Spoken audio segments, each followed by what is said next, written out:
రే అన్న ఓళ్ళకంటే వాళ్ళకి పైసలు ఇయ్యాడు. నా మాట మీద అన్న నీకు పైసలు ఇచ్చిండు. ఏమున్నా గానీ టైం టు టైం వడ్డీ అసలు ఇచ్చేయాలి, అర్థమైందా? అరే నమ్మకం లేకుంటే నీ పైసలు నువ్వు తీసుకో. అరే ఆ మాట కాదురా, నేను ఇప్పించిన పైసలు నీకు ఏమన్నా అయితే నాకు వస్తాయి. ఆపతి అన్న ముందే డేంజర్ గాడు. అరే అన్న ముందట చెప్తున్నా, అడిగిన తెల్లారి పైసలు ఇచ్చేస్తా, సరేనా?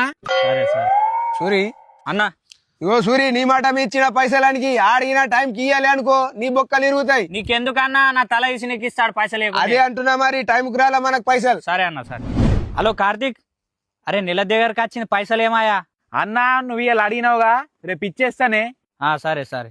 అరే ఏమాయరా, రేపు ఇస్తాన్నావు, సప్పు లేదు ఇంకా. అరే ఆగవే 2 వద్దులు, పైసలు కావాలా, ఇస్తాగా.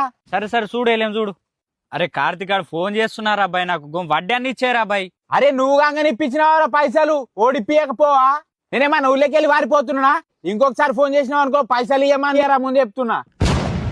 సూరి, అడు పైసలు ఇచ్చేట్టు లేడియా మనకు. సాయంత్రం రెడీ అయ్యి ఉండు, దవాఖానలకు పోదాం. ఎందుకన్నా? నీ కిడ్నీ తీసుకున్నాను అనుకో, వడ్డీతో సహా నా బాకీ అయితే తీరిపోతుంది.